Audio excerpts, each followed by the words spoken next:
Ja, hallo ihr Lieben und herzlich willkommen zur zweiten Episode von meinem Makramee-Anleitung-Vlog. In der heutigen Ausgabe möchte ich gern darüber reden, was mich zu Makramee gebracht hat und genau wie die Geschichte dahin geführt hat, dass ich nun einen YouTube-Kanal habe. Fangen wir vielleicht mal ganz vorne an. Bevor ich meine Liebe zu Makramee erkennen konnte, musste ich natürlich erstmal Makramee kennenlernen. Das ist bei der Geburtstagsfeier von einem Freund passiert. Da war ein anderer Freund von diesem Freund da und der hat eben Makramee getragen selbst und auch selber Schmuck hergestellt und verkauft. Das war vor, ich weiß nicht, vielleicht 7 Jahren, also schon echt lange her. Und das hat so ein bisschen den Samen gesetzt, glaube ich, und mir die Idee gegeben, ja, das könnte ich irgendwann auch mal ausprobieren. Hatte da aber noch so viel zu tun, war noch gerade im Studium, dass das also gar nicht, ja, dass ich da gar nicht in dem Moment daran gedacht hätte, das zu machen. Einige Jahre später, ich hatte inzwischen mein Studium schon abgeschlossen, bin ich dann auf Weltreise gewesen und dort auch durch Thailand gekommen und habe dort das erste Mal wieder nach dieser ersten Begegnung Makramee gesehen.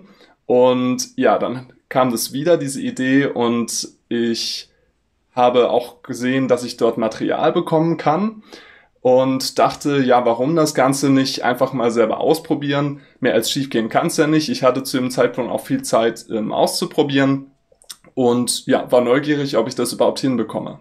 Ja, nachdem ich mir dann auf YouTube einige Grundlagen selber beigebracht habe und ganz viel ausprobiert habe, das Schwierige beim Makramee sind ja nicht unbedingt die Knoten an sich, sondern die so sauber hinzubekommen und so akkurat, dass es am Ende gut aussieht und die eben schön zu kombinieren. Also ich habe am Anfang mir ein paar Grundlagenvideos angeschaut, auch ein paar YouTube-Videos zu konkreten Anleitungen nachgemacht, einfach um die Idee zu verstehen. Und ja, habe dann aber ziemlich schnell gemerkt, dass meine kreative Ader einfach zu groß ist, um nur nachzumachen, und habe dann sehr schnell eben angefangen, eigene Designs zu machen. Und ja, habe eben ja für Freunde, für mich selber, für Familie als Geschenke angefangen, Makramee selber herzustellen. Anfang dieses Jahres habe ich dann angefangen, mein erstes Makramee-Video aufzunehmen.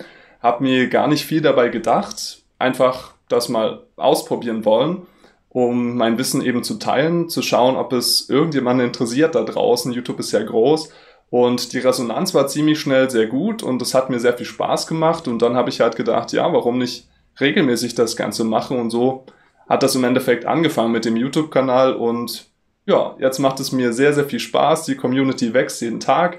Ihr seid dabei, das freut mich sehr. Und ich bin sehr gespannt, wo das Ganze noch hinführt.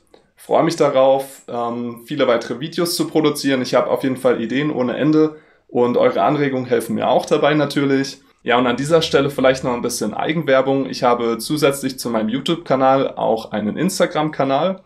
Und ja, wenn du noch mehr Inspiration dir wünschst, und vielleicht auch noch mehr den Austausch suchst in der Community, dann kannst du mich auch sehr gern dort abonnieren und mal vorbeischauen. Ja, für heute danke ich euch fürs Zuschauen und wünsche euch alles Gute und bis zum nächsten Video.